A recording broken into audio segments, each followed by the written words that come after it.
Hello tout le monde, j'espère que vous allez bien, bienvenue dans cette nouvelle vidéo. Aujourd'hui je suis vraiment très contente de vous retrouver pour une vidéo je pense qui va pas être très longue, mais j'avais vraiment envie de vous partager ces conseils.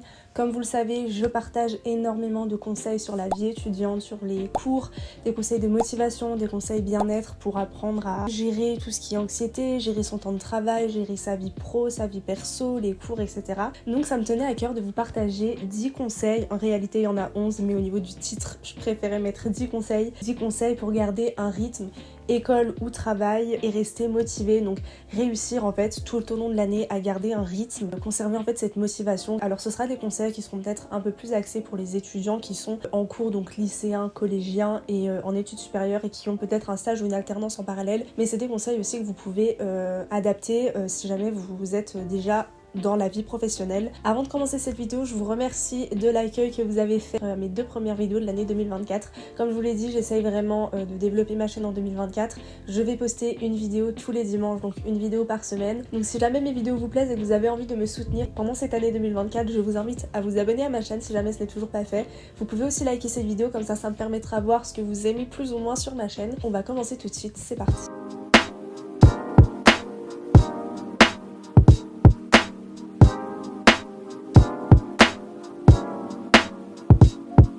Le premier conseil que je peux vous donner, qui va être le point de départ en fait de tout ça, c'est de définir un objectif, déterminer en fait un projet qui vous anime. Par exemple, si là vous êtes au lycée, vous êtes un peu perdu sur quelles études vous aimeriez faire, est-ce que vous voulez faire des études ou pas. Je pense qu'il faut vraiment prendre le temps de réfléchir, de vous poser, qu'est-ce que vous voulez faire, quel est le métier de vos rêves, dans quel secteur vous avez envie de travailler, et en fait le fait de trouver un objectif, de trouver votre métier de rêve par exemple, ça va vous permettre en fait de rester motivé. Vous savez pourquoi vous allez en cours, vous savez pourquoi vous travaillez, tout devient simple parce qu'on n'a plus l'impression que c'est du travail, on sait pourquoi on le fait, on sait pourquoi on se lève chaque jour. C'est ça qui m'a vraiment aidé en fait à beaucoup travailler au lycée, surtout en terminale, de garder en fait cette motivation, c'est que je savais exactement ce que je voulais faire, que je voulais aller en école de commerce, que je voulais m'orienter dans le marketing et la com et dans quel secteur, donc sport, mode et luxe, mais le fait de vraiment poser un objectif et d'avoir un projet en fait qui vous anime vraiment, c'est le seul conseil que je pourrais vous donner dans cette vidéo. Ça va vraiment vous aider à vous donner envie de vous lever chaque matin et vous allez avoir beaucoup plus de facilité à faire les choses parce que vous savez pourquoi vous le faites. Et en fait il faut toujours trouver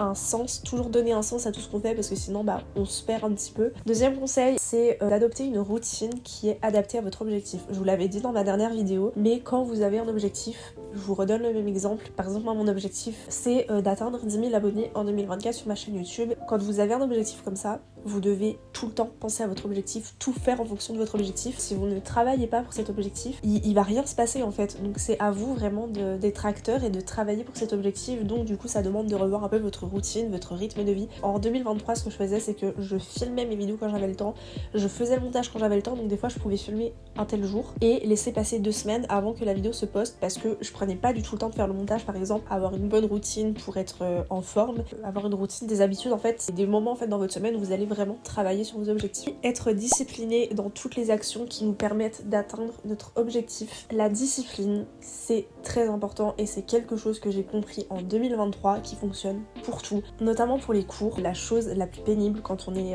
encore dans le système scolaire, c'est les révisions. Quand on a des partiels à réviser, quand on a des examens à réviser. Par exemple pour l'école, moi ce que je vous conseille de faire, c'est de réviser toutes les semaines. Par exemple en études supérieures, c'est beaucoup comme ça en fait. On va avoir par exemple 3 ou 4 enseignements pendant 4 mois et au bout de ces 4 mois on va valider l'UE en fait, l'unité d'enseignement, donc par un travail de groupe, un dossier à rendre, un genre de parcelle, etc. Une fois qu'on a validé ces UE, on en commence des nouvelles. Ce que je fais du coup, c'est que dès que j'ai mon premier cours d'une nouvelle UE, je commence à faire mes fiches de révision. Déjà ce sera fait, comme ça j'apprendrai un peu au fur et à mesure et à chaque cours j'arriverai à mieux assimiler les nouvelles connaissances. Une fois qu'on aura fini l'unité d'enseignement et qu'on aura la date de l'examen final, on va dire j'aurai juste à relire mes fiches de révision. Si vous êtes au collège ou au lycée, vous pouvez fonctionner exactement de la même manière. Dès que vous savez que vous allez devoir rendre un projet de groupe, un travail même perso, un dossier où vous devez préparer un oral, faites-le directement. Commencez à travailler dessus dès que vous avez la date de votre examen. Soyez disciplinés, prenez-vous vraiment un jour par semaine ou un petit temps chaque soir pour réviser. Parce que si vous vous dites j'attends d'être motivé et d'avoir envie de réviser, spoiler alerte, vous n'aurez jamais envie de le faire parce que les révisions c'est chiant. C'est hyper important d'être discipliné. Et par contre pour comprendre ce mécanisme, il faut le mettre en place et il faut se forcer. Et vous allez voir en fait quand vous allez comprendre que finalement ça vous facilite les choses. Autre conseil qui va un petit peu avec la discipline, ne pas procrastiner dans les révisions, dans les dossiers, dans les travaux de groupe. Ayez beaucoup de discipline. Dès que vous avez la date de votre rendu ou dès que vous commencez une nouvelle unité d'enseignement, un nouveau cours, commencez directement à réviser, à commencer vos travaux de groupe. Ça paraît logique hein, parce que vous n'allez pas faire aujourd'hui, c'est ce que vous aurez à faire demain. Demain, vous aviez prévu de faire autre chose, donc en plus de ce que vous aviez prévu de faire, toute la charge de travail que vous n'avez pas fait ce jour-là va s'accumuler. En fait, ça rejoint vraiment la discipline. N'hésitez pas à segmenter votre travail.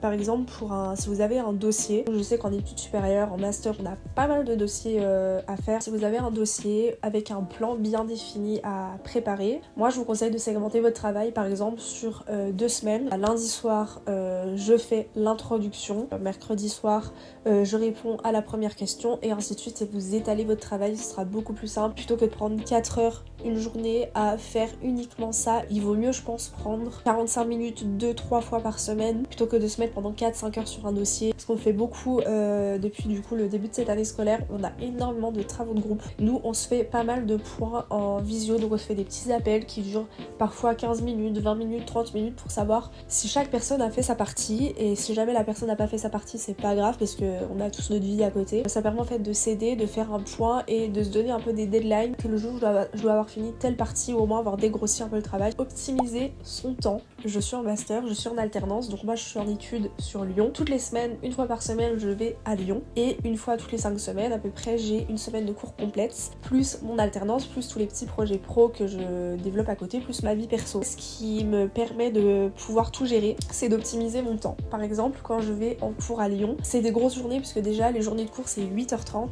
18h30. Je prends 2 trains, donc ça fait que je me lève très tôt, je me lève environ à 5h15, 5h20. Je prends mon train à 6h30 du matin, mon premier train. Mon deuxième train, je le prends à 7h40 pour arriver sur Lyon aux alentours de 8h pour être en cours à 8h30. Et le soir, je prends le train à 19h et je rentre chez moi à 22h. Vous voyez que dans cette journée, il y a quand même pas mal de temps, je suis dans les transports et moi ce que je fais tout le temps quand je suis dans le train, en général plutôt en fin de journée parce que le matin quand il est 6h30 du matin, j'ai pas trop envie de me plonger dans les dossiers, surtout que j'ai toute ma journée de cours qui arrive après. Ce que je fais tous les soirs quand je suis dans le train, c'est que je travaille sur les dossiers de groupe, j'optimise mon temps comme ça en fait quand je ne fais rien, et ben j'optimise mon temps tous les moments où je ne fais rien et où je me dis bon allez je scrolle sur TikTok ou sur Insta par exemple, je fais mon travail à la place et ça me permet du coup d'avoir plus de moments libres. Vous prenez 20 minutes au lieu d'être sur votre téléphone à, je sais pas, reprendre un dossier, réviser, lire vos fiches de révision. Vraiment les 3 conseils que vous pouvez retenir de cette vidéo, c'est la discipline, la procrastination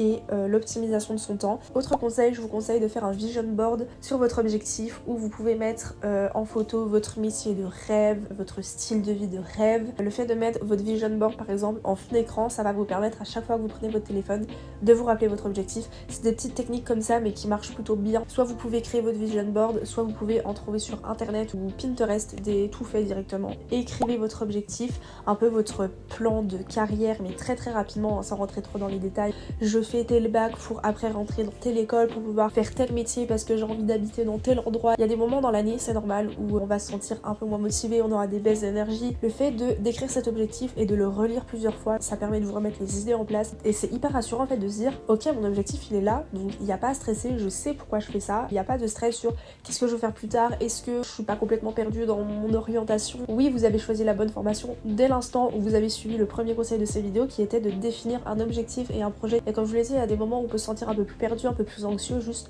relisez votre objectif et vous verrez qu'en fait vous êtes au bon endroit, au bon moment. Ça demande du travail. Pareil, je vous redonne un conseil que je vous ai donné dans ma dernière vidéo. Ne restez pas dans un lifestyle qui ne vous convient pas. Si jamais vous faites des études qui ne vous plaisent pas, changez. Si jamais vous avez un rythme de vie qui ne vous plaît pas, changez-le. C'est super important de faire des choses que vous avez envie de faire et de pas rester dans une routine qui ne vous convient pas. Avant-dernier conseil, ayez un sommeil réparateur plus une bonne alimentation. C'est la base pour être en bonne santé. Évitez de manger trop de sucre, trop de choses industrielles. Le manque de sommeil, ça joue sur tout. Sur votre travail, sur votre santé, sur votre fatigue, sur votre énergie, ça joue sur tout. Et dernier conseil que je peux vous donner, accordez-vous du temps pour vous déconnecter de votre travail. Prenez un jour off dans la semaine où vraiment vous ne faites rien. Si jamais vous êtes en études et que vous êtes en alternance, je sais à quel point le rythme est compliqué parce que je le vis aussi. Et en plus, c'est très souvent que les entreprises dans lesquelles on fait notre alternance, elles se rendent pas forcément compte qu'en fait, en plus de faire le travail d'un salarié à plein temps dans cette entreprise, on doit en plus gérer tous nos cours à côté et c'est très compliqué puisque si on fait fait notre alternance, c'est quand même à la base pour valider notre diplôme, notre formation, donc c'est ça quand même le cœur du projet. Le cœur du projet, c'est pas d'être salarié d'une entreprise à plein temps, donc c'est important de vous prendre des jours off. Je suis dans le monde associatif et c'est des choses les précédentes années que j'ai eu du mal à faire quand j'étais pas sur mon lieu de travail. En fait, je coupe, je ne réponds plus quand je suis plus au travail, donc vraiment prenez-vous des moments off où vous déconnectez totalement de ce que vous faites. J'ai terminé de vous donner mes conseils pour garder un rythme école, vie perso, vie pro, etc.